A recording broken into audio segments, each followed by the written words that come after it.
The Catholic channel SiriusXM 129 presents Sounds from the Spires with Dr. Jennifer Pascual, music director of St. Patrick's Cathedral. And you're listening to Sounds from the Spires on the Catholic channel of SiriusXM 129. And today I have a very special guest, and this is way long overdue. We should have done this years ago. I'm talking with Nicole Keller, fabulous organist and a great friend. How are you, Nicole? I'm doing great, Jenny. So nice to see and hear you again. Yes, especially when you're traveling. So thank you so much for taking the time out of your travels and your practice time to do an interview with us on Sounds from the Spires. And it's great to see you as we're still on Zoom during this pandemic. But that's the beauty of doing things via Zoom, is that we're not restricted to 1 hour a week, but we can do this late at night like we're doing right now in the privacy of your hotel room and me in my dining room. So thank you for joining us this evening, Nicole. My pleasure. And you're in Pittsburgh right now traveling to play a concert, yes? Yeah, I'm going to play at Shadyside Presbyterian Church on Sunday afternoon. And what kind of rep are you playing? I'm playing quite a variety of things, actually. I'm playing the Bach Prelude and Fugue in E flat, which I don't think I've pulled out since my graduate school auditions, which I love that piece. So it's nice to revisit it. Two pieces by Nadia Boulanger. We have so little from her. So she wrote these three pieces. I'm playing two of them on the program. And then the Franck chorale in A minor, the last chorale that he wrote. And then the 5 Hampton dances, which are really, really great pieces. I really enjoy playing those. And then two pieces by Shearing, and ending with the Ann Wilson Toccata. Oh, yeah, which we'll hear a little bit of here today.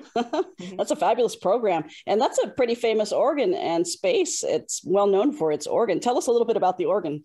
You know, it's a pretty large Reuter instrument. I believe put in 1995. I believe it was put in at Shadyside. Yeah, the room. I'm still learning a little bit about the church, but it's an historic building. I think built in the late 1880s. And there's a wonderful mosaic on the back of the chancel. I mean, it's just such a wonderful space, an interesting space. The sound moves in interesting ways in the space. And I've only had about 2 hours on it today. So I'm still getting to know it just a little bit, but it's pretty large. Yeah. Good luck with the concert. And unfortunately, I can't promote this because by the time this airs, you'll already have performed the concert, but I know it'll be fabulous, like you always are. And yeah, but are there any concerts in the future that you might be doing after this that we might want to tell people about? It's a pretty busy spring, actually. I'll be in New York in May, playing at St. Patrick's, actually. So that will be a lot of fun. Yeah, this month is pretty busy. March is pretty busy. I am playing for the Early Music Access Project in Virginia. They're doing a program called The Sacred Music of Monticello.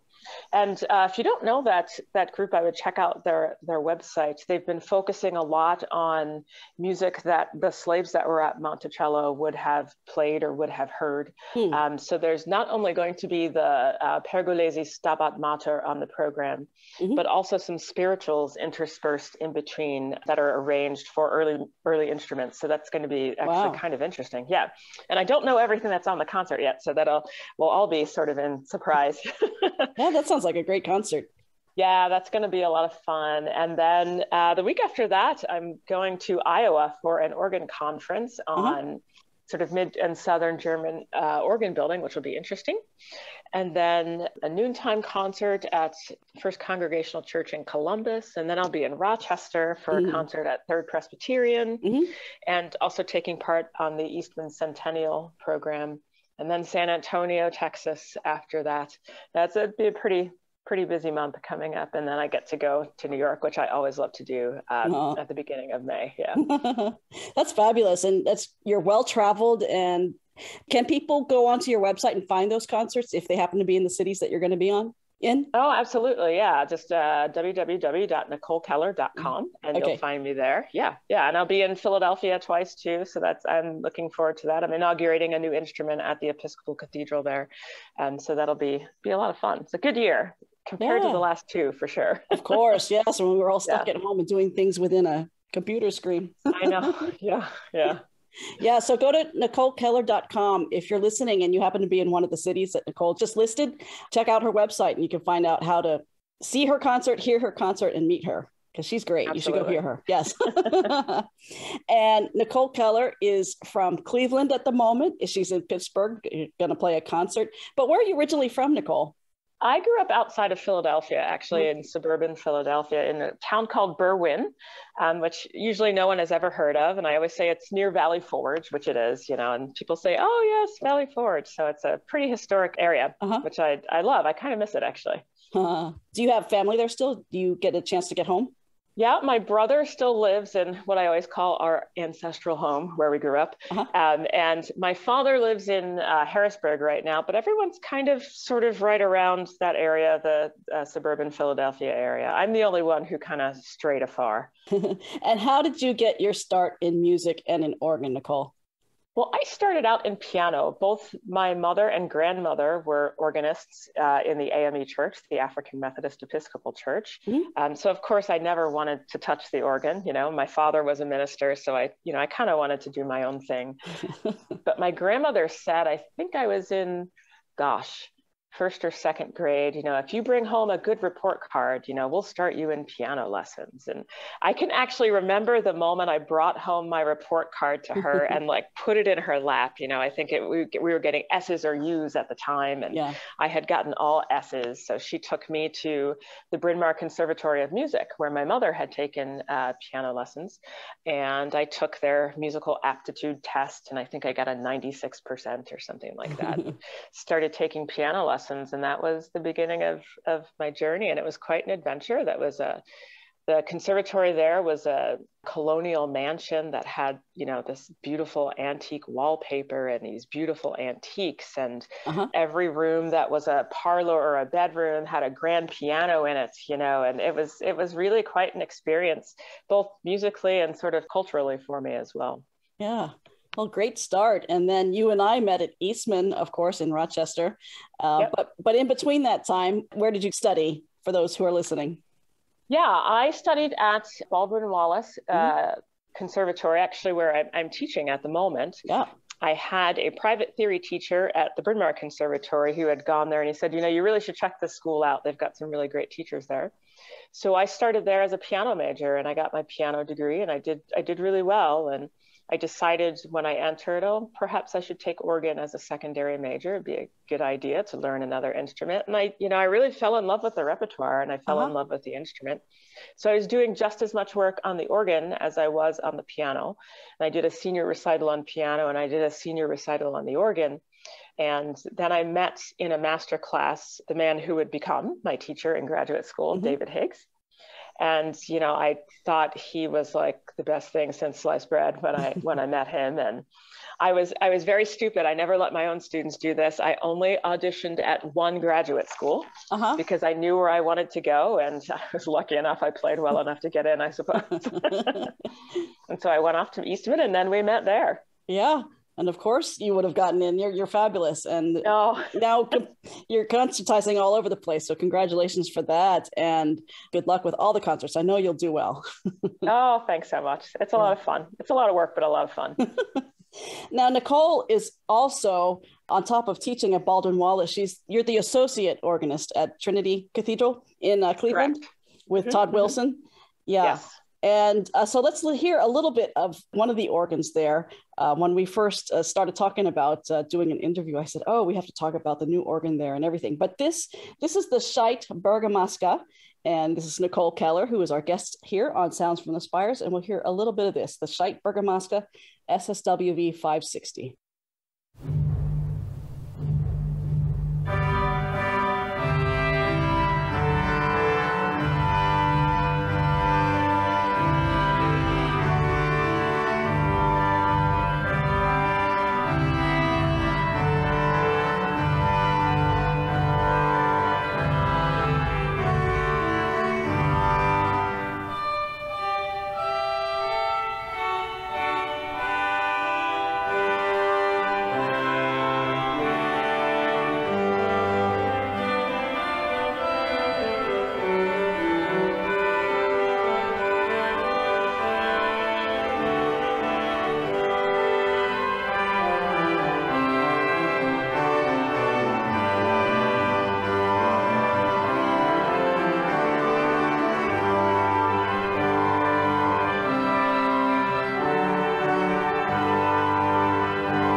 And you just heard a little bit of the Scheit Bergamasca.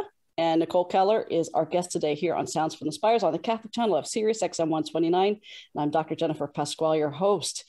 And the Scheit is on the Flentrop 1977. Tell us a little bit about that instrument, Nicole. It's a really cool instrument, a Dutch instrument, sort of in the North German style. So it has 3 manuals and pedal, of course. It's actually my favorite instrument. I mean, the new instrument up front is really cool, but the Flentrop is my favorite style of instrument. It's a tracker instrument, so you can feel the action, with every note that you're playing. And there's such a deep connection with that when you're creating the sound, you're creating the beginning of the sound, you're creating the end of the sound. You're telling the organ basically how quickly to open those palettes and do all those things. And that gives you quite a bit more nuance on the instrument than you do with electropneumatic action, for sure. Yeah, a beautiful instrument. And you're lucky to play there on 2 instruments.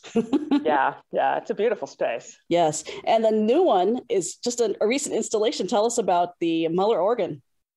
Yeah, it's kind of exciting. The builder calls it a heritage instrument, which I think is interesting. It's a compilation of a couple of different instruments, one from Richmond, Virginia, an Aeolian Skinner, and then pipes from a Skinner organ from a church here in Cleveland, which has some interesting stories. I don't think I'm allowed to say them out, actually, how they got those pipes.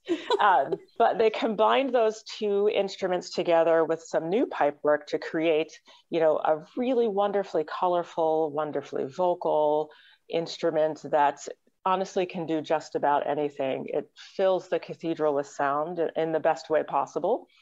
And there's really not a bad seat in the house. You can hear it everywhere. You can hear it up in the music office when the 32 foots are on. It just shakes the floor. Actually, it's a little scary, but it's a lot of fun, and it's great to accompany the choir with, as well as play organ repertoire and hymns and all that. It's a wonderful instrument to work with. Right. And as the associate organist, do you get to play every Sunday when you're there?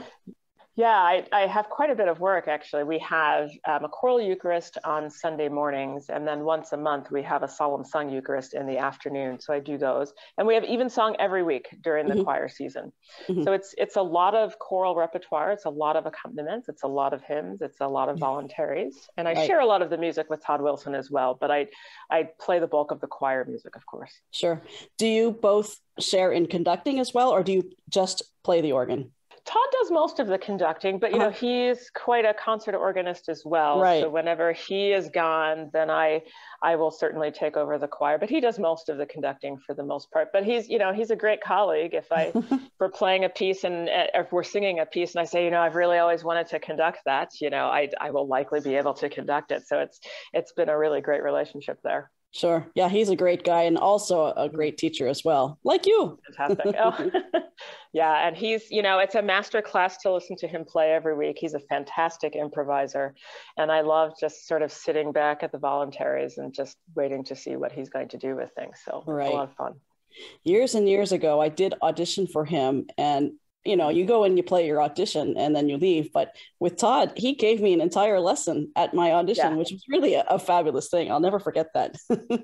He is one of the most generous people, really, I think, in the field. And he's just he's a good person and very genuine. And it's nice to see that. And I think people have this idea of, these artists who are at the top of their game. They think they're very austere and not very personable. But that's in my experience, that's not true at all. There's a lot of real people who are, easy to talk to, easy to get along with. It's really quite nice. Yeah. Now you concertize a lot. He concertizes a lot. Does somebody step in when one of you is gone and assist? Sometimes we just plan around it and we'll sing a lot of unaccompanied music. Yeah. Todd has some really great students this year. So he has a few that he's sort of bringing up in the ranks and letting them do some accompanying, which is nice. It's a great experience for them. Sure, of course. Yeah. And we're talking with Nicole Keller here on Sounds from the Spires on the Catholic channel of SiriusXM 129. And let's listen to more of her playing. This is the J.S. Bach, Meine Seele, Erbet den Herren, BWV 648 on the Flentrop.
and you just listened to the Florence Price Cantilena.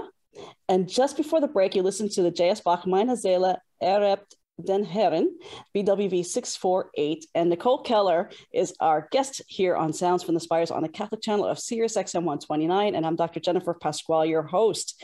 I'm so grateful that you have the time to spare to do this interview, because I know you're traveling and practicing and you teach and everything. You're so busy, and you manage to keep a smile on your face. And, and you have a great sense of humor, because I know on your Facebook posts, and I follow you too, you always say some of the funniest things, it's really great. So I love your posts too. Oh, thanks. You know, life is so interesting, and it can be kind of difficult, as we noted in the last 2 years. Yes. And sometimes you just have to like stop and notice the ridiculous. Right. Yeah, but we have some great news to share, but I want you to share it with everybody. And you just made this public, I think, yesterday, right? To the whole world. So tell us, Nicole, what the big news is. Yeah, I've been appointed to the faculty at the University of Michigan beginning in the fall. So I will be the assistant organist there and university organist, following James Kibbe, who has had a 40-year tenure there. Wow. So I'm really very, very excited. And I've been sitting on this news for quite a long time. You know, the academic process can be kind of a slow one, so you have to wait till all the little ducks get in a row before you can be public about it. But I'm really, really excited to go to Ann Arbor. And I've met a lot of the students. They're really great people. The school, of course, has such wonderful reputation, as it has for generations. So I'm really, really excited to join that team there. Congratulations. I'm so happy for you.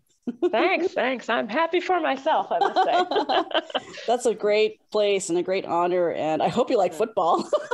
I know. You know what? My husband was born and raised in Cleveland, and he's a diehard Ohio State fan. We're going to have some sort of like cleansing ceremony or something. But yeah, it'll be an interesting transition for him, for sure. Yeah. And have you started looking for a house and all that yet? We have, which is daunting. Ann Arbor is not the cheapest place in the world. Really? Yeah, it's surprisingly expensive, actually. Yeah. So, but it's been a lot of fun. I'm looking at it as an adventure, which it is. It certainly will be. You know. So we're looking forward to it. We've gone up a couple times just to sort of scout around and see where the good restaurants are and all that. So priorities, of course. Yeah. Exactly. When do you anticipate your move? Probably sometime midsummer. You know, we have to pack up our own house and sell it, and then find something there. So it'll be interesting. I have a pretty busy spring with concerts and a busy summer as well. So we'll be working all the time to make all that happen. Goodness. And how long have you been at Baldwin Wallace now? And I'm sure you're going to miss your students, and they're going to miss you. I will. You know, I've been there just a little over 20 years. It's 20. Oh my gosh. Yeah, I know. That's a hard word to say, but I've been there for a long time. And it's, you know, I always tell everyone, Cleveland has been a really great place to make an artistic life. It's a fantastic musical scene with the Cleveland Orchestra and the Conservatory at Baldwin Wallace, and Oberlin's right down the street, and the Cleveland Institute of Music is right down the street. It's really quite a hidden gem musically in many ways. But opportunities like this don't come open very often. Right. You know, as my predecessor has been there for 40 years, once you find something good, people tend to stay there and make it their home for quite a long time. So when something like this opens, such a wonderful opportunity, you kind of have to jump at it. So I was excited to do that. Yeah, I'm so happy for you. Oh, thanks so much. Do you know how many students you're going to be inheriting when you get there? Right now, I think there are 25 and split almost evenly between minors and majors. And we're in the midst of auditions, actually. I went to auditions last week, and tomorrow actually is an audition day. So we'll see what we bring in for the next year. Right. Fabulous. Now, how did you go through the process of landing this job? Did you have to go through intense interviews, performing for the faculty, et cetera? Yeah, you know, the academic interview process is pretty intense. It's usually a 2-day affair at least. And for performing faculty, of course, you perform a short recital. You meet with the search committee, you meet with the dean, sometimes you meet with the president of the university. I did not, Michigan is huge. You meet with a group of students. I taught some private lessons. I taught in a master class. I did a teaching demonstration. You know, it's pretty it's pretty intense, and it's pretty exhausting actually by the end. And of course, all of your meals are taken with the search committee as well. So you're on for pretty much the entire time you're there. That's right. Which is interesting. Yeah. Yeah. But I feel like performing kind of gets you ready for that, because when you travel somewhere, you're on all the time. You're meeting your hosts and you're out in public with people. And I was just in Dallas for a concert, and I walked to a little diner to have breakfast one morning. And at the concert that night, a woman said, "Oh, I saw you at breakfast there. I wanted to come over and say hello." And I thought, oh gosh, I'm glad I wasn't like mean to my waitress or something, And so you never know who's around. You never know who's listening. So you're sort of always on. So it was good practice for that. Yeah. But you have a great personality, and you're well liked and you're likable. So you don't it doesn't seem like you have to work hard for it. You're always happy and smiling. Oh, well, it's good that it seems like that on the outside, but yeah. We're talking with Nicole Keller here on Sounds from the Spires, and let's listen to a little bit more of her playing. This is the Buxtehude Chaconne, Bux WV 160.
And you just listened to the Bach Olam Gottes Unschuldig, BWV 618, and that was on the Flentrop at Trinity Cathedral. And just before the break, we listened to the Buxtehude Chacon, Bux WV 160, and that was on the Fritz at First Lutheran Church in Lorain, Ohio.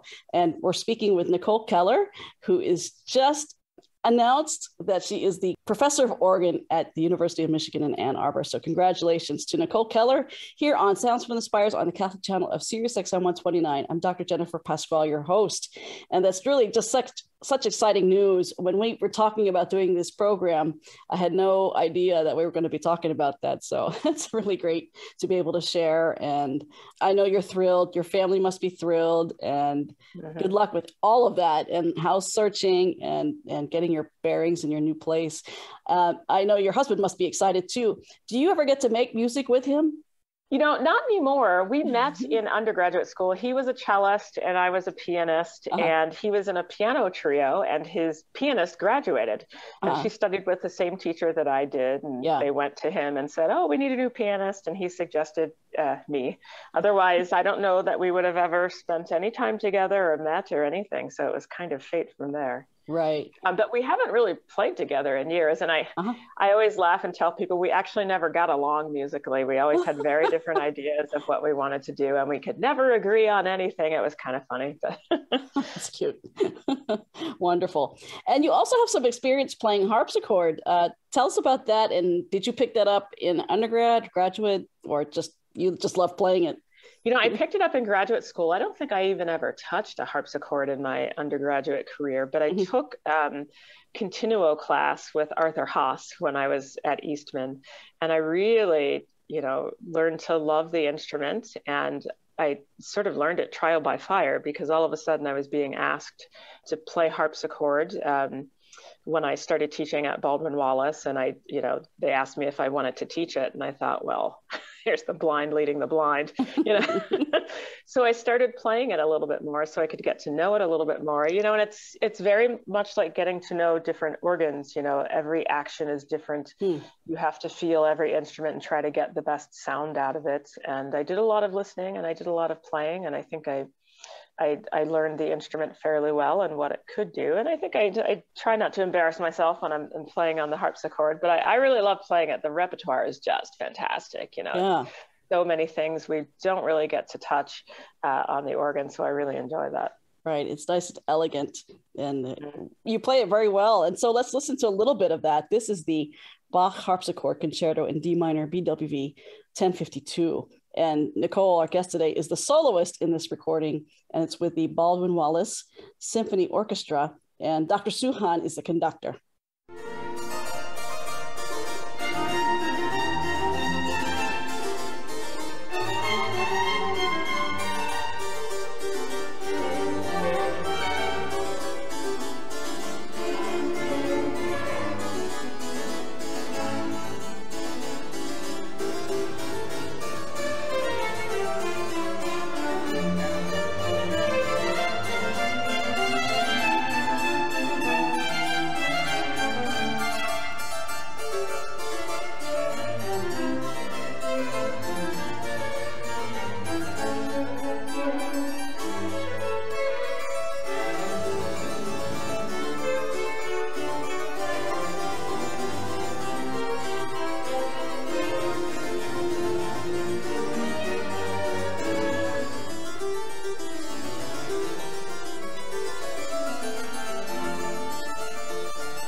And you just listened to the Bach harpsichord, a little bit of it, the concerto in D minor, BWV 1052. Nicole Keller, who is our guest here on Sounds from the Spires, is the soloist on that recording. And that was with the Baldwin Wallace Conservatory Symphony Orchestra, and Dr. Suhan is the conductor on that recording. Just fabulous. I didn't know you played the harpsichord, so it's really nice to hear that.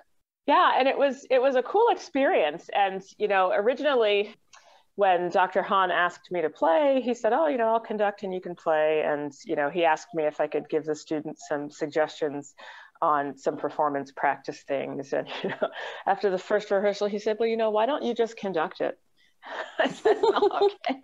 And so I was the soloist and the leader for the recording that we did. And this was done during the pandemic.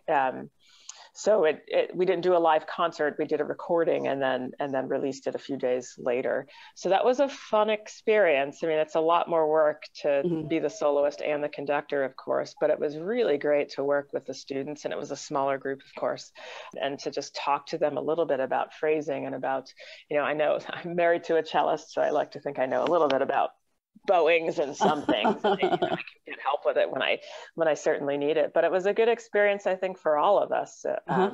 So I enjoyed that a lot. I hope I get to do it again sometime.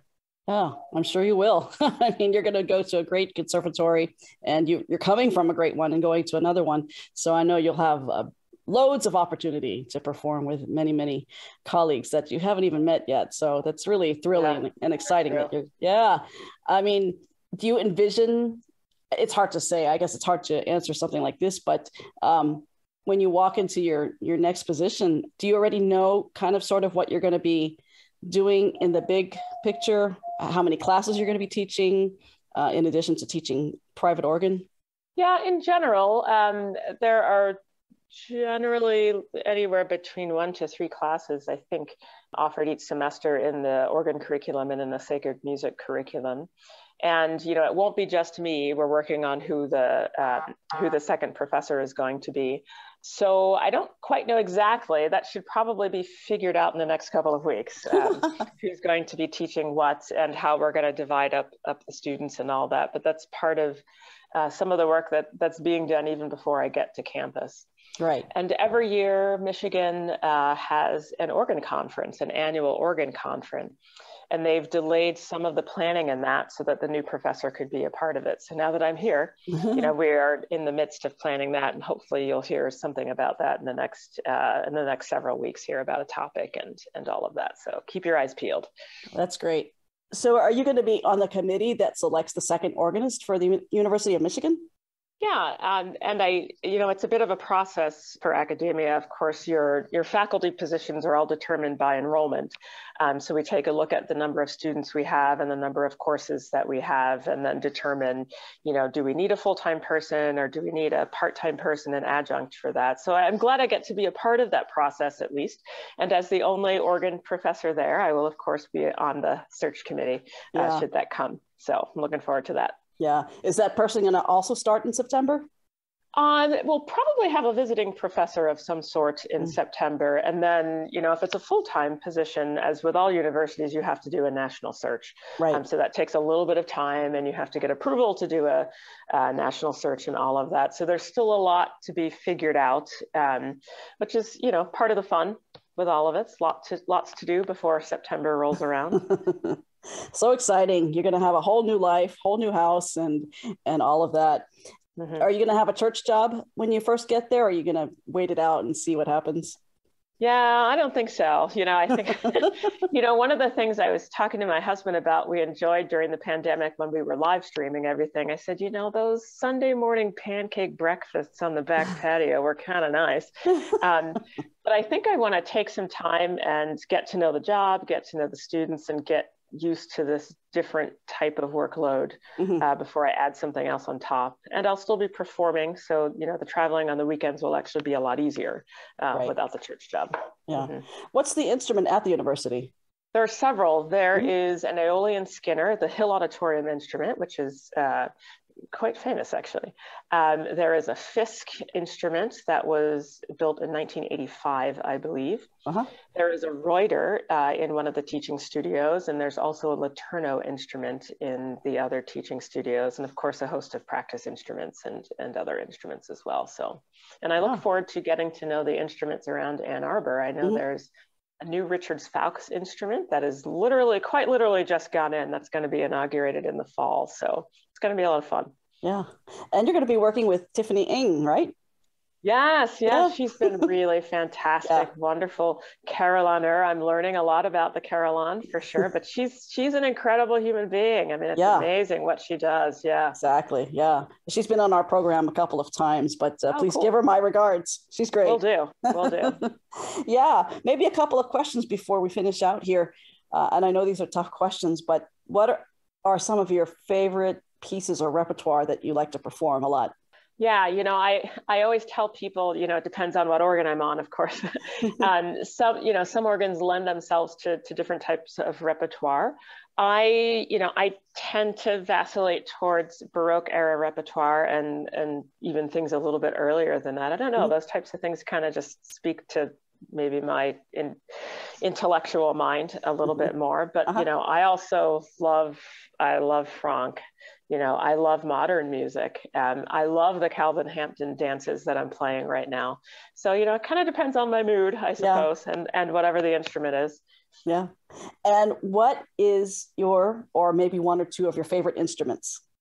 Yeah, my favorite instruments are the Italian instrument at the Memorial Art Gallery in Rochester, wonderful antique instrument. And part of what I love about it is not only its age, the room is of course fantastic, but the grooves in the keys that have been grooved over centuries, by its players is just great. And the sounds are wonderful, and the wonderful connection you have with that mechanical action instrument, and the amount of nuanced control that you have over things is really a lot of fun. And the other instrument there in Rochester, the Craighead Saunders instrument at Christ Church, which is a research instrument modeled after an instrument in Lithuania, I believe, a Casperini instrument there. Also, and I always tell everyone it's kind of like playing a Mack truck. It's enormous and it's heavy and it's quite a bit of work. But I mean, there's just this I don't know, this very human feeling to playing it, this very visceral effect that it kind of has on your soul. So I really love playing that instrument as much as I can get there. So yeah, great choices. And Nicole Keller has been our guest here on Sounds from the Spires. I'm really happy for you about your new position at the University of Michigan. I wish you the best of luck as you transition and you move, you find a new house and you settle into your new position. I know you'll be great, and perhaps you'll be there for 40 years like your predecessor, and you'll be teaching students who will then become great professors and concert artists and maybe replace you someday. So you're in a great place at a great time, and I know you'll do great things. So Nicole Keller is our guest. Thank you so much, Nicole.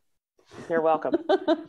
Yeah, and we'll finish out the hour by listening to Ann Wilson's Toccata, and this is on the new Muller organ at Trinity Episcopal Cathedral in Cleveland, Ohio.